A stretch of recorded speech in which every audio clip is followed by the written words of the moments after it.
Capítulo de Bono. Preguntas y respuestas. ¿Pero le has buscado la lógica? Sí, usualmente esa respuesta inicial es el Espíritu de Dios. Lo mismo me ha sucedido cuando he ignorado tu consejo, Lisa. Quiero decirle esto a los esposos y esposas. Cuando Lisa y yo estábamos recién casados, yo oraba alrededor de 1 hora y media al día. Pude notar que Lisa oraba por 10 minutos en latina, ¿no es así? Sí, estaba trabajando a tiempo completo. Mira, en muchas ocasiones yo decía, Lisa, creo que debemos hacer esto. Realmente siento que debemos hacer aquello. Y ella me decía, ¿cómo me decías? Yo no siento eso. Y la mitad del tiempo tenía la razón, estaba tan frustrado. Un día dije, Dios, yo oro por 1 hora y media todas las mañanas. Lisa ora por 10 minutos en latina. Sin embargo, tiene la razón en más de la mitad de estas cosas. El Señor me dijo, dibuja un círculo. Así que dibujé un círculo en un pedazo de papel. Dios dijo, pon X en todo el círculo. Comencé a dibujar las X dentro del círculo. Él me dijo, ahora dibuja una línea en el mismo medio. Dibujé una línea en el mismo medio.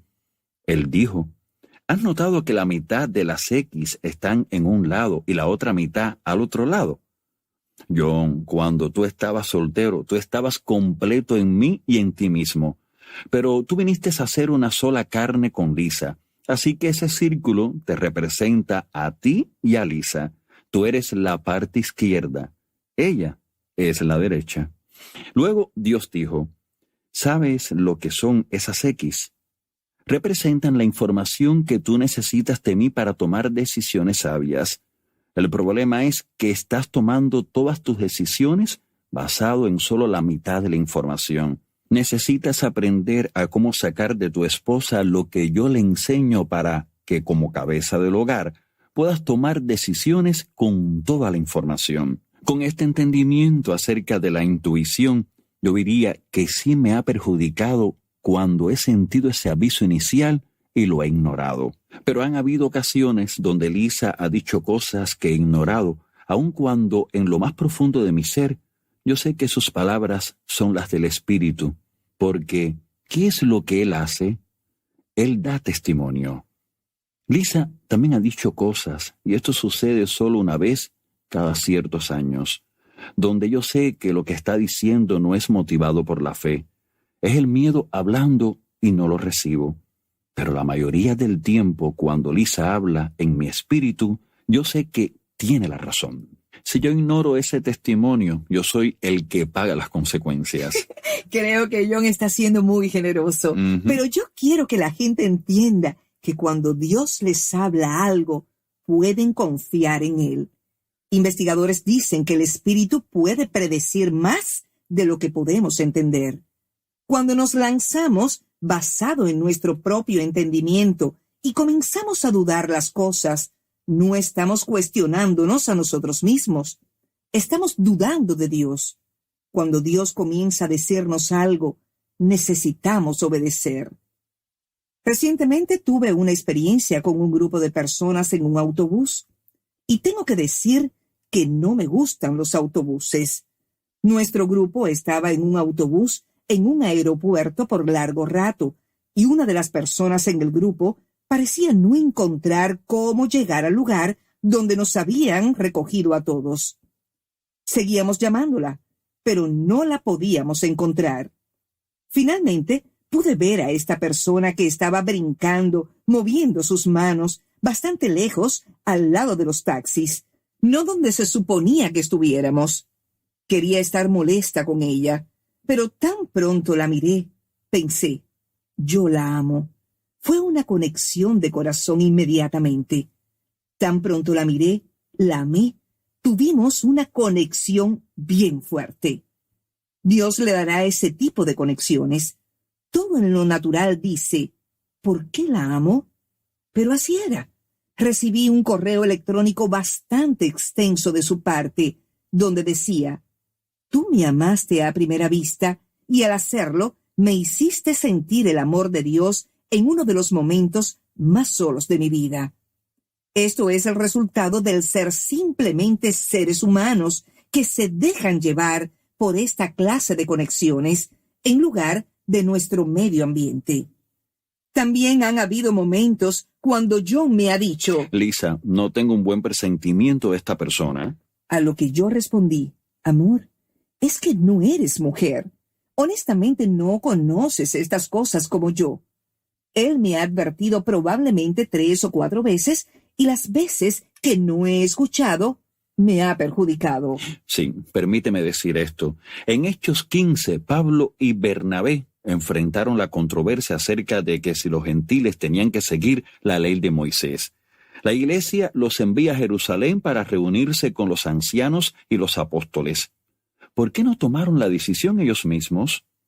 ¿Por qué tuvieron que bajar a Jerusalén a reunirse con todos? Porque el poder y la dirección van acompañados de la unidad. Por esta razón, esposos y esposas deben hacer todo lo que esté a su alcance para mantenerse unidos. Este estado de unidad nos facilita el tener una respuesta clara de parte de Dios.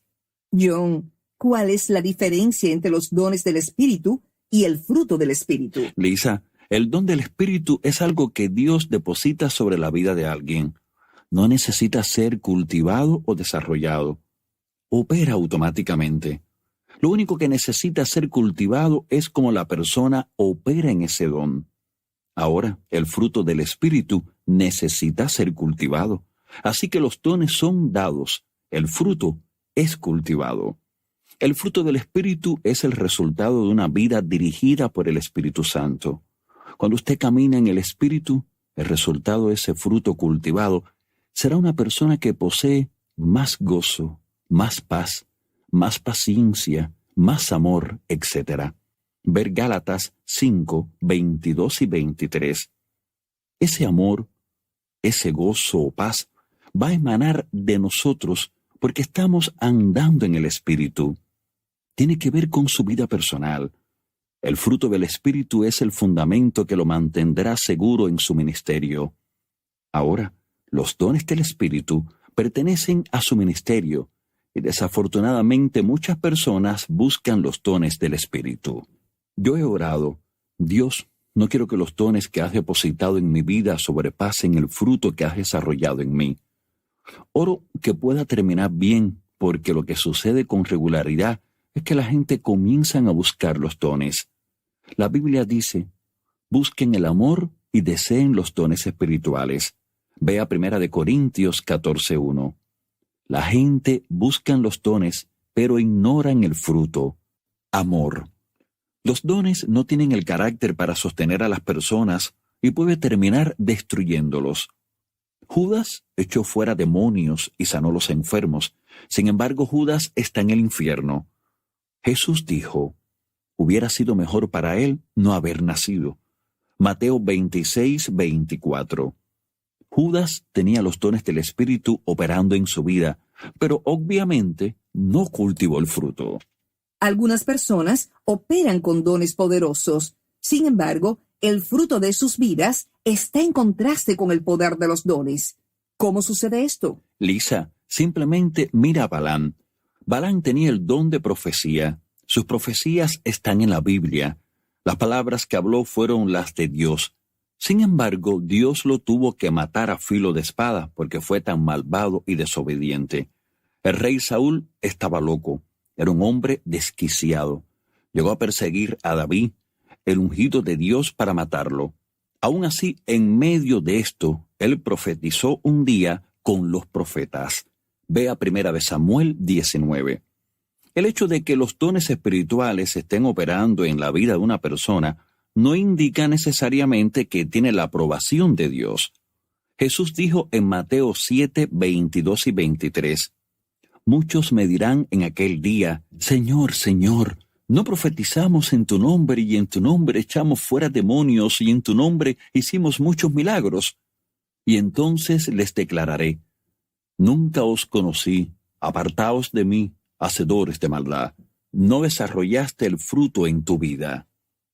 El Señor me habló un día y me dijo: ¿te das cuenta que no dicen, pero le dimos de comer al pobre en tu nombre, visitamos a los que están presos en tu nombre?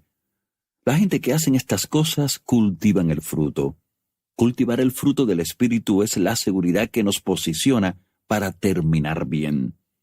Esto lo aprendí por primera vez cuando estaba trabajando en una iglesia grande, una de las iglesias más reconocidas en todo el mundo. Esta iglesia era visitada por algunos de los predicadores más reconocidos, la gama de los ministros cristianos. Mi trabajo era recogerlos en el aeropuerto y ser su anfitrión durante su estadía. Pude notar que cuando ciertos ministros entraban al auto, sentía como si el mismo Jesús se hubiera sentado a mi lado. Ellos se paraban y ministraban, y se sentía como que el mismo Jesús había predicado. Otras personas entraban y yo pensaba, ¿qué acaba de suceder? ¿Por qué me siento sucio? ¿Por qué sus conversaciones son tan indecentes? Luego se paraban en la plataforma y la gente se salvaba, eran sanadas y ministradas. Esto no eran salvaciones o sanidades falsas, era el poder del Espíritu Santo. Yo pensaba, Dios, no entiendo esto. ¿Qué es lo que está pasando? ¿Cómo pueden actuar de esta manera conmigo para llegar a la plataforma y ver personas que reciben salvación y sanidad? Fue ahí donde Dios me enseñó que Judas proclamó el reino, echó fuera demonios, sanó a los enfermos e hizo milagros. Sin embargo, Judas está en el infierno. Balaam profetizó, pero Dios lo mató a filo de espada. Saúl profetizó, pero no terminó bien. También me dijo, la unción de Dios, los dones de Dios trabajando en una persona, no es necesariamente una señal de la aprobación de Dios. Por sus frutos los conoceréis. Ve a Mateo 7:16.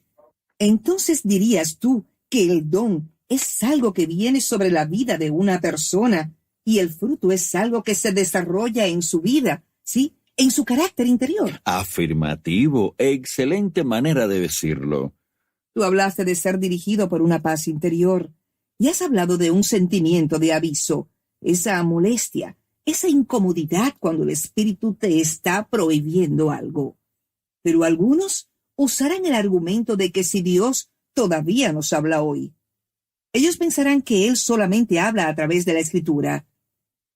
John, ¿crees tú que Dios habla hoy o solamente habla a través de su palabra? Bueno, Lisa, primero que todo, Pablo le dijo a la iglesia de Corintios, ustedes saben que cuando todavía no eran creyentes, se dejaban arrastrar ciegamente tras los ídolos mudos.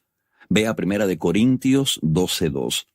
En otras palabras, los dioses que servían los corintios eran dioses que no podían hablar. Pablo dijo, la diferencia es que nuestro Dios habla, y habla claramente. ¿Cómo habla Dios? El Nuevo Testamento nos muestra varias maneras en las que Él nos habla. Primero, es un testimonio interno, ese sentimiento de paz. Esa es la forma número 1 en la que Él habla. ¿Aún más que en su palabra? No, su palabra siempre está alineada con esto. Si recibe un sentimiento de paz que no está en acorde con la palabra de Dios, no lo escuche. Obviamente usted tiene motivaciones equivocadas en su corazón. Necesitamos regresar a lo neutral primeramente. La palabra es la máxima autoridad. La palabra siempre es el fundamento y la estructura. Sí, eso es correcto. Así que el testimonio interior es el número 1. Número 2 es la quietud, ese silbo apacible de la cual la Biblia habla.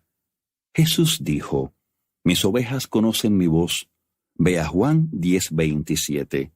El Espíritu de Dios habla lo que escucha a Jesús decir, y esa es la quietud, el silbo apacible. Algunas personas han caído en ataduras porque han comenzado a seguir voces sin ningún tipo de testimonio interior.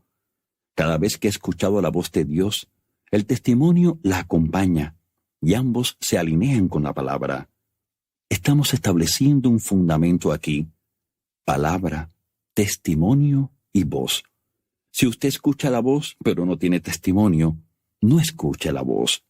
Yo he estado en reuniones donde personas han profetizado a mi vida, pero no he experimentado la presencia de Dios. No he recibido testimonio interior, ni le presto atención a esas palabras.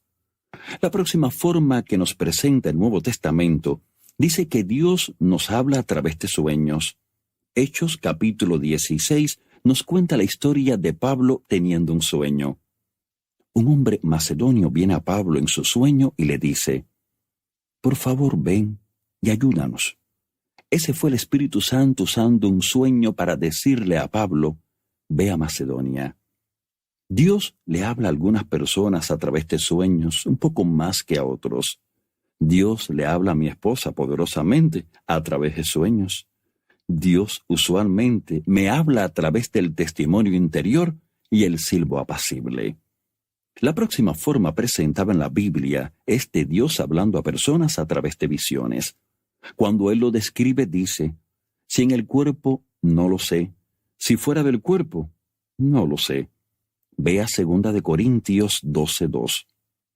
En una visión, uno no sabe si está en el cuerpo o fuera del cuerpo, pero puedes ver dentro del mundo espiritual. Cuando mi pastor nos lanzó al ministerio en 1989, fue por una visión. Él vino a una reunión del personal y dijo: «Tuve una visión anoche. Fue como si lo estuviera mirando en una pantalla de televisión. Uno de nuestros pastores no será parte de este equipo de trabajo por mucho tiempo más. Va a estar viajando por todo el mundo y será una bendición al cuerpo de Cristo». Luego dijo: «Ese hombre eres tú, yo aún vivir. Dios me había dicho lo mismo 8 meses atrás durante mi tiempo de oración, así que fue una confirmación para mí». La última forma que menciona el Nuevo Testamento es que Dios nos habla a través de trances. Pedro experimentó un trance en Hechos 10. Un trance es cuando sus sentidos son suspendidos. Esto es diferente a una visión, porque en una visión los sentidos están intactos. Uno se puede mover. Cuando Pablo y Juan subieron al cielo, ellos se estaban moviendo. En un trance uno ve algo y escucha la voz de Dios. Todos los demás sentidos están suspendidos.